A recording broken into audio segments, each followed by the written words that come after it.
2 का भव्य समापन, बारिश बनी बाधा, रायपुर और राजनांदगांव संयुक्त विजेता घोषित हुए हैं। छत्तीसगढ़ में स्कूल खुले, बच्चों में उत्साह दिखा, अवैध अतिक्रमण पर सरकार सख्त कार्रवाई के संकेत। मुख्यमंत्री साई ने बढ़ाई स्कूल खुलने की तारीख, दीपक बैज करेंगे डीईओ कार्यालय का घेराव।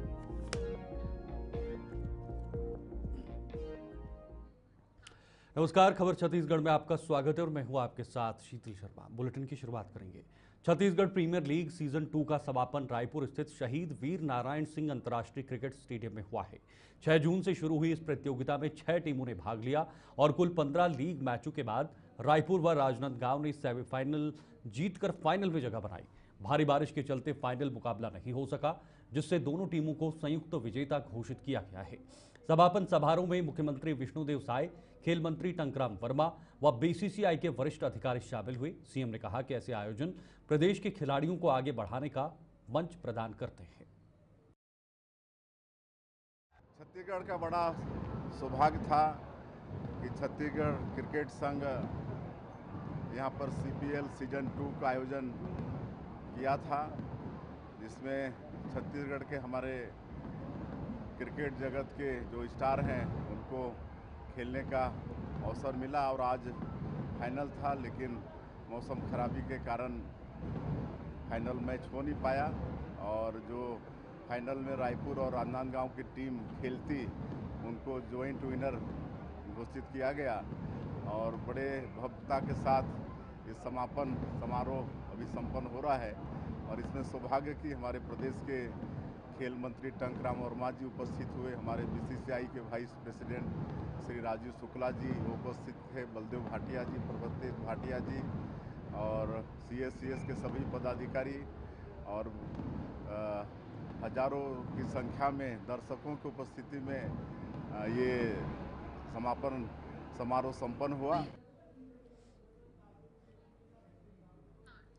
छत्तीसगढ़ में आज स्कूलों के फिर से खुलने के साथ बच्चों में नई ऊर्जा और उत्साह देखने को मिला है। सरकार ने स्कूलों के पूरा उद्घाटन से पूर्व शिक्षा को प्राथमिकता देते हुए युक्ति युक्तकरण का निर्णय लिया था। इस मौके पर कैबिनेट मंत्री केदार कश्यप ने कहा कि शिक्षा से जुड़े सभी फैसले गंभीरता से लिए जाएंगे और शिक्षकों को सक्रिय भूमिका निभानी होगी। उन्होंने पीसीसी चीफ दीपक बैज पर धर्मांतरण मुद्दे पर चुप्पी साधने का आरोप लगाए हैं। साथ ही अवैध अतिक्रमण पर सख्त कार्रवाई की चेतावनी दी और केशकाल क्षेत्र में विकास को लेकर प्रतिबद्धता दोहराई है। केशकाल घाट जो कि हमारे कांकेर और पूरे इधर रायपुर और पूरे इस क्षेत्र को जोड़ता है, बाकी हमारे पूरे बस्तर को, और बहुत लंबे समय से बहुप्रतीक्षित जो डिमांड रही है केशकाल घाट को लेकर के, लगभग 307 करोड़ की जो स्वीकृति है हमारे माननीय प्रधानमंत्री श्री नरेंद्र मोदी जी, माननीय हमारे केंद्रीय मंत्री श्री नितिन गडकरी जी, हमारे माननीय मुख्यमंत्री श्री विष्णुदेव साई जी को हम विशेष तौर पे धन्यवाद देते हैं। केशकाल घाट जो कि हमारे कांकेर और पूरे इधर रायपुर और पूरे इस क्षेत्र को जोड़ता है, बाकी हमारे पूरे बस्तर को, और बहुत लंबे समय से बहुप्रतीक्षित जो डिमांड रही है केशकाल घाट को लेकर के, लगभग 307 करोड़ की जो स्वीकृति है हमारे माननीय प्रधानमंत्री श्री नरेंद्र मोदी जी, माननीय हमारे केंद्रीय मंत्री श्री नितिन गडकरी जी, हमारे माननीय मुख्यमंत्री। छत्तीसगढ़ सरकार ने आज से शिक्षा गुणवत्ता योजना की औपचारिक शुरुआत की है। इसके तहत सभी स्कूलों में शाला प्रवेश उत्सव बनाया जाएगा, जिसमें छात्र और जनप्रतिनिधि सक्रिय रूप से भाग लेंगे। उत्तर विधायक पुरंदर मिश्रा ने इस पहल पर छात्रों और शिक्षकों को बधाई देते हुए मुख्यमंत्री विष्णुदेव साय की तत्परता की सराहना की है। उन्होंने बताया कि मुख्यमंत्री ने गर्मी के चलते स्कूल खुलने की तिथि 7 दिन आगे बढ़ाने का निर्णय लिया है। कांग्रेस अध्यक्ष दीपक बैज ने इस फैसले के विरोध में डीईओ कार्यालय का घेराव करने की घोषणा की है। हमारे माननीय विष्णुदेव साय जी मुख्यमंत्री सहज हैं, सरल हैं, इसको देख करके उन्होंने निर्णय लिया है कि 7 दिन के बाद 1 हफ्ते का स्कूल खोलने का आगे बढ़ा दिया जाएगा। निश्चित ही उस काम में आज वो निर्णय हो जाएगा और निश्चित ही गर्मी का राहत बच्चों को मिलेगा। युक्तियुक्तकरण का विरोध भी कर रही है कांग्रेस सरकार और इसलिए वो कांग्रेस के पास कोई काम नहीं है। 5 साल सरकार को गर्त में डालने वाला, जिस स्पीड से सरकार चल रही थी उसको स्पीड को रोक करके दुर्गति करने वाली पार्टी आज बोल रही है कि कामकाज हम ठीक नहीं कर रहे हैं। 1 साल हो गया उनके दुर्नीति पे, उनके लापरवाही पे, उनके बंदरबाट पे हमको ठीक करने में लग गया।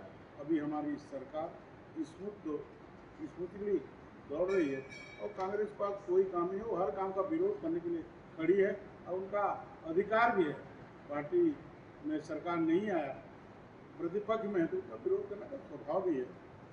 इस बार जगन्नाथ की यात्रा को लेकर क्या खास विशेष इंतजाम है? जगन्नाथ यात्रा का हम लोग एक साथ बैठेंगे। आज उस बारे में कोई चर्चा नहीं कर पाऊंगा। 1-2 दिन में आपको सबको निवेदन करूंगा। कांग्रेस नेता शिव डहरिया ने छत्तीसगढ़ में खाद बीज और धान मूल्य पर बीजेपी सरकार की गंभीर विफलता उजागर की है। उन्होंने कहा कि वर्षा से पहले खाद की कमी और नकली बीज किसानों के लिए समस्या बनी हुई है। धन की खरीद कीमत कम होने से किसान नुकसान में। कांग्रेस ने शिक्षा और स्वास्थ्य सेवाओं की गिरावट, शालाओं के बंद होने और शराब दुकानों की बढ़ोतरी पर भी बीजेपी सरकार को निशाने पर लिया है। रेत उत्खनन में अवैध गतिविधियों पर सवाल उठाते हुए डहरिया ने सरकार से कार्रवाई की मांग की और कार्यकर्ताओं के साथ मुख्यमंत्री के संवाद की कमी पर भी चिंता व्यक्त की। छत्तीसगढ़ की भाजपा की सरकार छत्तीसगढ़ को शराब में डुबोने का काम कर रही है। आज देखिए गांव-गांव में शराब बिक रहा है, नए दुकानें खोले जा रहे हैं, पुराने जो दुकान थे वो डबल हो गए हैं। पहले अंग्रेजी शराब दुकान अलग होता था, देसी शराब दुकान अलग होता था। अब अंग्रेजी शराब दुकान में ही देसी शराब दुकान खोल दिया और देसी शराब दुकान में अंग्रेजी खोल दिया, तो दुकानों को आपने सीधे डबल कर दिया। तो ये सरकार जो है छत्तीसगढ़ को शराब में डुबोना चाहती है और छत्तीसगढ़ियों को शिक्षा, स्वास्थ्य इस ओर ध्यान ना देके सिर्फ शराब पीने में ध्यान देना चाहिए। इस तरह के लोगों की मानसिकता। आगे बढ़ेंगे। प्रदेश भर में शाला प्रवेश उत्सव धूमधाम से मनाया जा रहा है, जिसमें सभी शैक्षणिक संस्थान, शिक्षक, अभिभावक और छात्र सक्रिय रूप से भाग ले रहे हैं। उप मुख्यमंत्री अरुण साव ने इस आयोजन को शिक्षा के महत्व को बढ़ावा देने वाला बताया है, जो नए विद्यार्थियों के लिए प्रेरणा और सकारात्मक वातावरण तैयार करेगा। उन्होंने दीपक बैज की जनहित और राष्ट्रहित के प्रति सक्रिय राजनीतिक भागीदारी भी की सराहना की है, जो विकास और सुधार पर केंद्रित है। ऐसी भागीदारी सामाजिक मुद्दों के समाधान और राष्ट्र के समग्र प्रगति में सहायक साबित होगी। आज राज्य सरकार के निर्देशानुसार पूरे प्रदेश भर में आज शाला प्रवेश उत्सव मनाया जा रहा है। जिला स्तरीय शाला प्रवेश उत्सव के कार्यक्रम में हम सब शामिल हुए हैं। राज्य में विष्णुदेव साय जी के नेतृत्व में सरकार बनने के बाद शिक्षा की गुणवत्ता में सुधार के लिए लगातार काम हो रहा है। चाहे मुख्यमंत्री शिक्षा गुणवत्ता अभियान प्रारंभ करने का हो, शिक्षकों के युक्तियुक्तकरण का मामला हो, ऐसे अनेक महत्वपूर्ण निर्णय लेकर राज्य में शिक्षा की गुणवत्ता को ऊंचा उठाने का काम हो रहा है। सरकार ड्रॉप अप रेट कम हो, सभी बच्चे स्कूल तक पहुंचे और लगातार स्कूल में पढ़ें, इसके लिए लगातार सरकार अभियान चलाकर काम कर रही है। तो निश्चित रूप से आने वाले समय में छत्तीसगढ़ का शिक्षा का स्तर ऊंचा होगा और राष्ट्रीय स्तर पर। सुझाव पर संवाद कार्यक्रम के तहत भटगांव विधानसभा के भयाथान मंडल व चांदनी बिहारपुर में महिला और बाल विकास मंत्री लक्ष्मी राजवाड़े ने जनप्रतिनिधियों व कार्यकर्ताओं से सीधा संवाद किया है। उन्होंने सुझावों को गंभीरता से लेकर उन्हें विकास कार्य योजना में शामिल करने का आश्वासन दिया। मंत्री ने कहा कि यह मंच शासन व संगठन के बीच विश्वास की कड़ी जोड़ता है। कार्यक्रम में बड़ी संख्या में बीजेपी कार्यकर्ता और पदाधिकारी उपस्थित रहे। राजवाड़े ने स्पष्ट किया कि शासन अब कार्यालयों तक सीमित नहीं, बल्कि जनता के बीच जाकर समस्याओं के त्वरित समाधान के लिए प्रतिबद्ध है।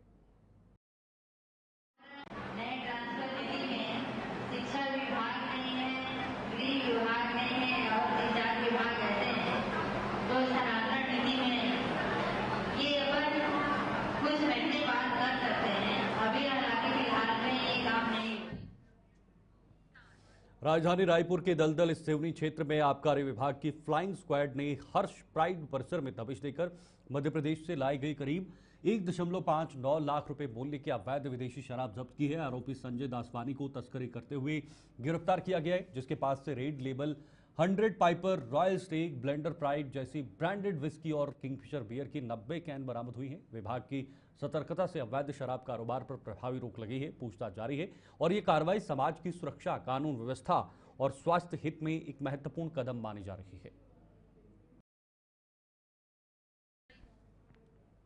वहीं छत्तीसगढ़ सरकार ने मुंगेली जिले के अचान कमार टाइगर रिजर्व के 12 दूरस्थ गांवों में सौर ऊर्जा की पुरानी और कमजोर बैटरियों को बदलने का काम शुरू किया है।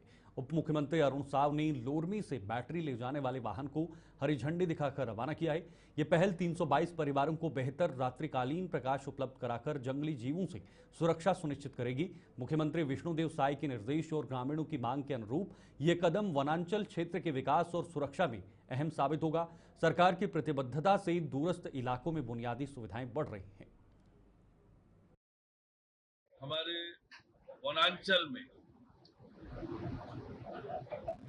बरसात के दिनों में ठीक प्रकार से प्रकाश की व्यवस्था हो, इसलिए 522 बैटरी आज रवाना हो रही है।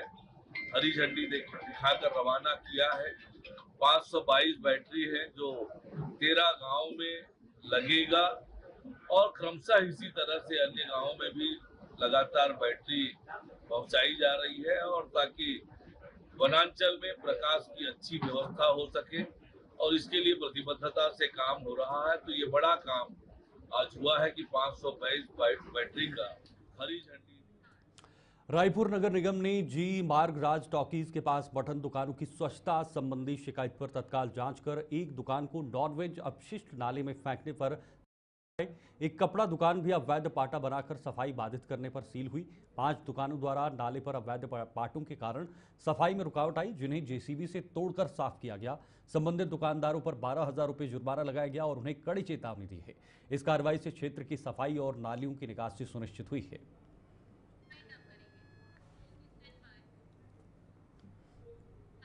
खबर छत्तीसगढ़ में अभी के लिए फिलहाल इतना ही। वक्त एक छोटे से ब्रेक का है। ब्रेक के बाद भी खबरों का सिलसिला जारी है।